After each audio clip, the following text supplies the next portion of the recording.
Madam మీరు CM గారు సతీమణి, మీరు అనుకుంటే గవర్నమెంట్ నుంచే పూర్తి సపోర్ట్ చేయగలరు.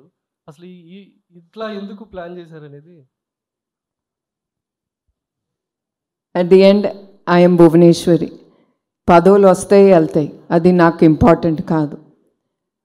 మెయిన్ ఇవన్నీ చేపట్టాలంటే I have to stand on my legs. నాకు ఇష్టం ఉండదు చంద్రబాబు నాయుడు గారిని ఏది అడగను.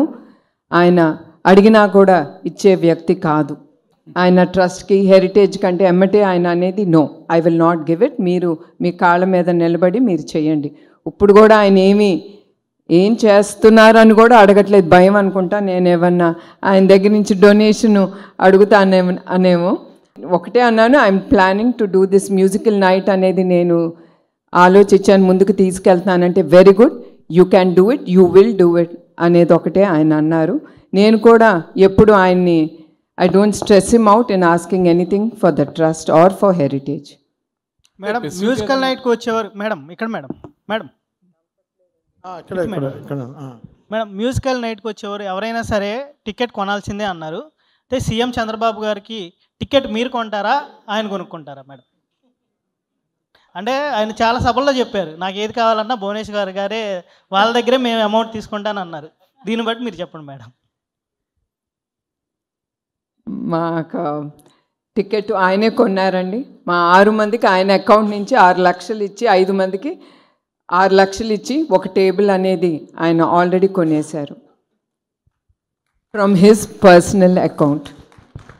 చాలా హ్యాపీ. నువ్వు కొన్నావా లేదా టికెట్? ముందర మీడియా వాళ్ళకి చెప్పాలి, మీరు అందరూ ఎవరైనా సరే nothing comes free, especially in this show. ఆఖరికి మా CEO CFO including Chandrababu Naidu గారి వెనకాల వచ్చే పిఏలు అందరికి కూడా నేను హెచ్చరిస్తున్నాను, please buy a ticket and come behind your CM. మీరు ఆ టికెట్ లేకపోతే మిమ్మల్ని కూడా నేను లోపలికి రానివ్వనని వాళ్ళకు కూడా చెప్పానండి. మీ హెచ్చరించడం చాలా స్వీట్గా ఉంది మ్యామ్. మేడం అంటే పవన్ కళ్యాణ్ గారు వస్తున్నారా మేడం? ఎస్ అండి, నేను ఆయనకి ఫోన్ చేసి ఆయన్ని నేను ఇన్వైట్ చేశాను. సో ఐఎమ్ షూర్ ఆయన తప్పకుండా వస్తారని నేను అనుకుంటున్నానండి. మేడం హెరిటేజ్, రెండోది ఎన్టీఆర్ ట్రస్ట్, మూడోది గృహిణిగా ఎలా బ్యాలెన్స్ చేయగలుగుతున్నారు మేడం? మనిషి అనుకుంటే ఏమన్నా చేయగలరండి. నాకు టైం లేదు అనుకుంటే టైం ఉండదు. ఎస్, నాకు టైం ఉంది, నేను చేయగలను అనుకుంటే ఆ డోర్స్ అట్లానే ఓపెన్ అవుతాయి. మనకి టైం ఉంటుంది, ప్రతి దానికి టైం అనేది ఉంటుంది.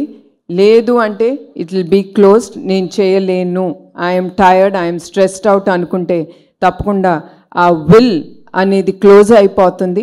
So you should have the will, the way will come on its own. అది నేను నమ్ముతానండి. మేడం ఇటీవల చాలామంది పిల్లలతో మీరు ఇంటరాక్ట్ అయ్యారు, అటు కుప్పంలో కావచ్చు, రాష్ట్ర వ్యాప్తంగా అనేక ప్రాంతాల్లో, అటు తెలంగాణలో కానీ ఆంధ్రప్రదేశ్లో కానీ, ఎక్కడన్నా ఈ తలసేమియా పిల్లలతో మీరు తారసపడ్డారా? దాంతో ఇన్స్పిరేషన్ ఏమన్నా తీసుకున్నారా? థాలసీమియా అనేది నేను ఎక్కువగా అనంతపూర్లో చూశానండి.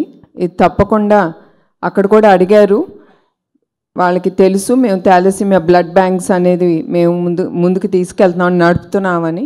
వాళ్ళు అక్కడ కూడా అడిగారు, కొంచెం థాలసీమియా పిల్లలు ఎక్కువ మంది ఉన్నారు ఇక్కడ బాధితులు, మీరేమన్నా వాళ్ళకి చేయండి అంటే తప్పకుండా వాళ్ళందరినీ అక్కడ హైదరాబాద్లో ఉన్న మా థాలసీమియా సెంటర్స్కి రమ్మని వాళ్ళని ఆహ్వానించాం. తప్పకుండా మేము అక్కడ కూడా పెట్టాలి ఈ థాలసీమియా సెంటర్ అనేది, తప్పకుండా ఆలోచన అనేది అయితే ఉందండి. తప్పకుండా ఎక్కడ అవసరమో, ఎక్కడ ఎక్కువ మంది పేషెంట్స్ ఉన్నారో, ఈ థాలసీమియాతో బాధపడుతున్న వ్యక్తులు ఉన్నారో అక్కడ తప్పకుండా ఈ సెంటర్స్ అనేది మేము ఓపెన్ చేస్తాం.